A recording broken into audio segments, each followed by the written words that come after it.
안녕하세요. 행곰사의 빌런입니다. 오늘은 지옥 중에서도 개미지옥 물건을 하나 소개해 드리겠습니다. 무려 4명이나 미납한 소액 공매 아파트이고요. 이 물건을 왜 이렇게 많은 분들이 미납을 하셨을까요? 공매 시장에서는 이렇게 빈번하게 입찰 보증금을 몰치 당하는 경우들이 있습니다. 그래서 여러분들께서는 오늘 영상을 통해 가지고 소중한 종잣돈을 잃어버리지 않으시도록 제가 이 물건에 대해서 낱낱이 설명을 해드리겠습니다. 행꿈사 옥션에서 이 평택시 칠원동의 동강아파트 공매 물건을 검색을 하실 수가 있고요. 103동의 1104호 물건입니다. 현재 진행하고 있는 물건이고요. 최저 입찰가는 1억 3,510만 원입니다. 감정가는 23년 5월 달에 평가가 되었는데 1억 9,300만 원이고요. 네, 그냥 보기에는 멀쩡한 물건 같은데 왜 이렇게 많은 분들이 미납을 하셨고 얼마나 큰 보증금을 몰치를 당하셨는지 한번 확인을 해보겠습니다. 23년 7월 27일에 최초에 낙찰을 받으신 분이 1억 5,440만 원의 낙찰을 받으셨고요. 그러면 이 당시의 최저 입찰가가 똑같습니다. 입찰 보증금이 얼마일까요? 10% 하면 1,544만 원이죠. 이 큰 입찰 보증금을 다 몰치를 당하신 겁니다. 왜냐하면 잔금 납부를 하지 않으셨기 때문이죠. 6개월 정도 있다가 24년 1월 달에도 낙찰이 되었고요. 또 미납을 하시고 반복을 하다가 작년 10월 달에도 한 분이 단독으로 낙찰을 받으셨습니다. 이분 같은 경우에도 한 1,350만 원 정도 보증금을 잃어버리신 거죠. 다 합하면 대략적으로 6천만 원 가까이 보증금을 몰치를 당한 겁니다. 어떤 문제 때문에 이분들이 이렇게 보증금을 다 몰치를 당하시게 된 건지, 대금 납부를 포기하신 건지 한번 알아보겠습니다. 그 답은 이 압류재산 공매재산 명세서에 있고요. 경매를 접해 보신 분들은 이 재산 명세서가 경매 물건의 매각 물건 명세서와 같은 역할을 한다라고 생각하시면 되겠습니다. 이 미납하신 분들 같은 경우에는 권리 설정 일자를 배분 일자로 착각을 하신 걸로 보이고요. 여기 보시면은 임차인분이 전입신고를 20년도 6월 1일에 했습니다. 그리고 다른 등기부상의 권리들은 임차인의 전입신고보다는 다 늦습니다. 늦게 설정을 한 것이죠. 그럼 언뜻 생각을 하면은 임차인이 먼저 전입신고를 하고 다른 등기부상의 권리들은 다 늦게 설정이 되었으니까 임차인이 6,500만 원의 보증금은 충분히 다 배당을 받을 수 있을 것이다 라고 생각을 하셨을 수 있겠죠. 그리고 두 번째 가능성은 소액 보증금인데 소액 보증금으로 생각을 하셔도 이분은 소액 보증금이 아닙니다. 그래서 최우선 변제의 대상이 아닌 것이죠. 바로 이 부분 때문에 4명의 분들이 분석을 잘못을 하셔가지고 입찰 보증금을 다 몰치를 당하신 거죠. 그러면 어떻게 해야 제대로 분석을 할 수 있을지 한번 살펴보겠습니다. 여러 가지 정보들이 많이 있는데요. 제가 요약해서 핵심적인 정보들만 이 한국자산관리공사를 통해서 요약 정리를 해봤습니다. 임차인분이 지금 전입신고는 가장 빠르게 하셨기 때문에 2020년 6월 1일에 전입신고를 하셨죠. 대항력은 있습니다. 그렇다고 해서 돈을 가장 먼저 받아가는 것은 아니고요. 돈을 받아가는 순서는 이 압류재산 공매재산 명세에서는 세금 같은 경우에는 법정기일, 그리고 공과금 같은 경우에는 납부기한, 임차인 같은 경우에는 우선 변제권 발생 시점을 확인을 해주셔야 됩니다. 그리고 근저당권은 등기상의 설정 일자가 곧 돈 받아가는 순서가 되는 것이 맞고요. 이 날짜를 쭉 오름차순으로 누려보면은 공과금이 가장 빠릅니다. 공과금의 납부기한, 그러니까 이 공과금이 발생한 시점이 가장 앞서고요. 근저당권이 가장 늦습니다. 실제로 배분을 분석을 하실 때는 이 법정 기일을 가지고 분석을 하셔야지 언제 누가 얼만큼 받아간지 제대로 파악을 하실 수 있습니다. 그러면 중요한 부분인 임차인분이 대항력이 있으니까 보증금을 전체를 다 인수하는지 이 공매 절차에서 조금이라도 배분을 받아가는지 확인을 해보셔야 되죠. 그런데 확인을 해보니까 임차인분은 4순위입니다. 이 날짜로 쭉 확인했을 때 임차인의 우선 변제권 발생 시점은 4번째입니다. 그래서 임차인분은 보증금을 한참 늦게 받아가신다 라고만 분석을 하셨어도 입찰을 안 하셨겠죠. 왜냐하면 이렇게 앞선 보증금의 채권액의 합계액이 1억 4천만 원이 넘어갑니다. 그러면은 1억 4천만 원 정도의 입찰을 하셨다라고 한다면은 앞에 채권자들이 돈을 다 먼저 배분을 받아가니까 임차인분은 하나도 배분을 못 받겠죠. 그러면 대항력이 있으니까 낙찰자가 6,500만 원 전체를 다 인수를 하는 겁니다. 그런데 여기에서 의문점이 드실 겁니다. 이 법정기일을 제가 보셔야 된다고 말씀을 드렸는데 법정기일 날짜는 이 공과금이 납부기한이 앞서는 것은 알겠고 지방세, 국세 이런 식으로 오름차순인 건 알겠는데 돈 받아가는 순위는 왜 이렇게 뒤집어져 있냐 이렇게 의문을 제기를 하실 수 있습니다. 그래서 이 부분을 이제 이해를 해주셔야 되겠고요. 네, 이 부분에 대해서는 세금의 그리고 공과금의 배분 순서를 파악을 하시는 게 먼저 필요합니다. 네, 여기 보시면은 공과금 같은 경우에는 이 납부 기한이라고 하는데 용어를 잠깐 설명드리면은 이 납부 기한은 공과금이 발생한 시점입니다. 공과금이 발생한 시점이기 때문에 실제로 압류를 설정한 날짜랑은 차이가 있고요. 왜냐하면 공과금을 안 냈다고 해서 바로 국민건강보험공단에서 압류를 설정하는 것은 아니죠. 시간을 좀 줍니다. 그런데도 체납된 공과금을 납부하지 않으면 그때서야 압류를 설정합니다. 그러면 실제로 돈을 받아가는 순서는 이 공과금이 발생한 시점, 이 시점을 이제 납부 기한이라고 하는데 그 시점을 고려해서 순서를 정한다는 겁니다. 그 부분을 법정기일과 함께 기억해 주시면 되겠고요. 법정기일은 세금에 적용되는 단어이고 공과금 납부기한과 똑같은 의미로 기능을 한다라고 보시면 되겠습니다. 네, 여기에서 구분하실 것이 국세와 지방세의 법정기일과 상관없이 공과금은 항상 세금보다 늦게 돈을 배분받아 갑니다.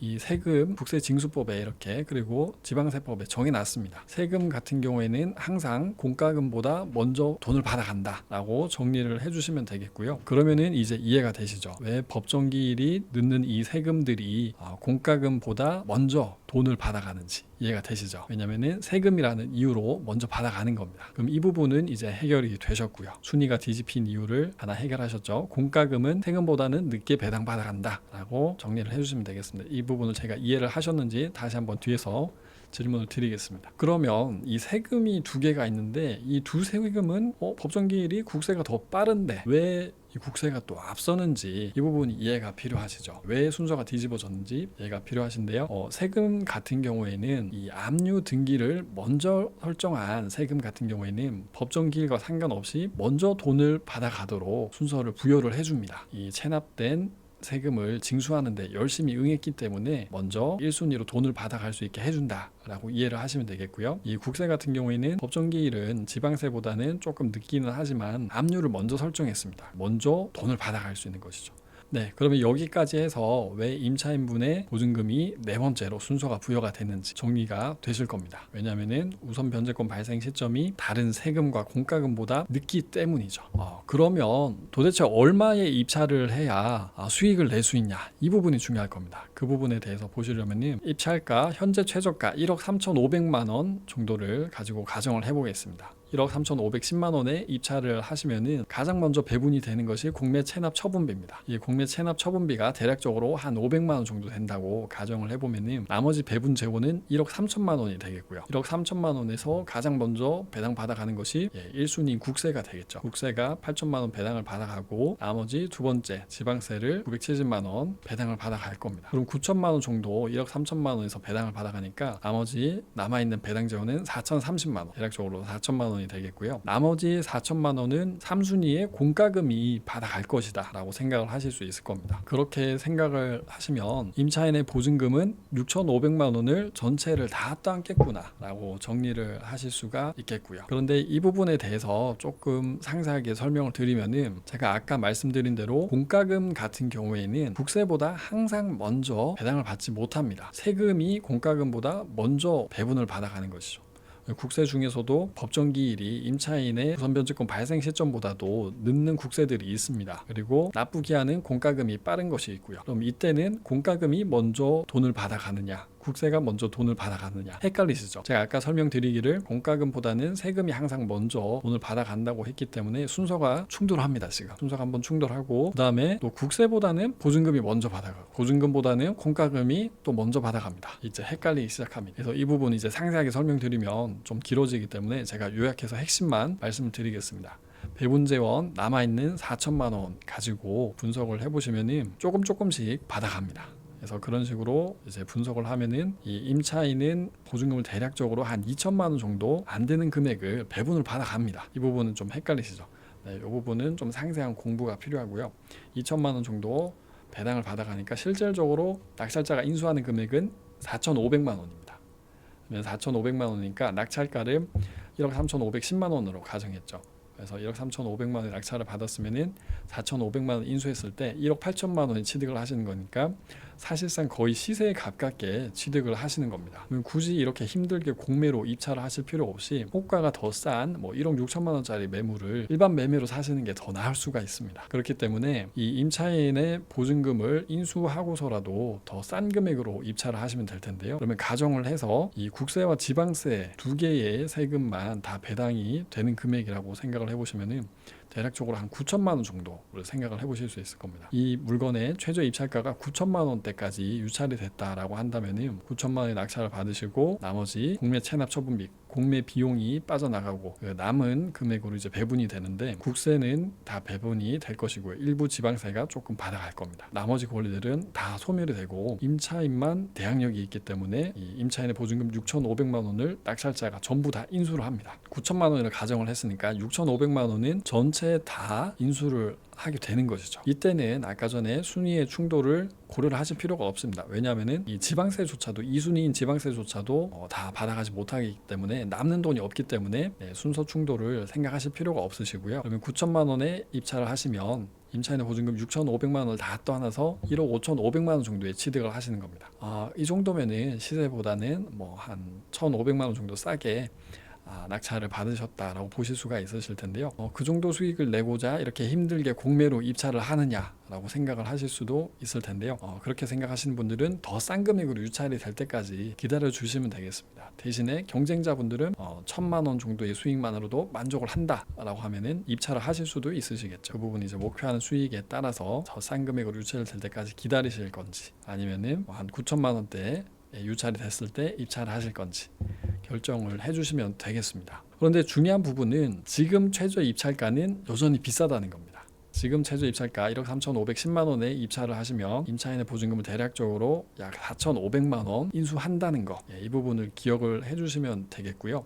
그리고 제가 말씀드렸던 법정 기일과 임차인의 우선 변제권 발생 시점 순서대로 배분 받아간다는 점, 세금 안에서는 먼저 압류를 설정한 세금이 먼저 배분을 받는다는 거, 공과금은 항상 국세 지방세보다는 배분 순위가 늦다는 거, 이거를 기억을 해주시면은 경매와 공매 입찰하실 때 항상 쓰이는 부분이기 때문에 유용하게 활용하실 수가 있을 겁니다. 네, 오늘 4명이나 미납한 평택의 소액 공매 아파트를 함께 살펴보셨습니다. 제가 설명드렸던 내용 유의하셔서 입찰 보증금을 잃어버리시는 일이 없도록 해주시고요.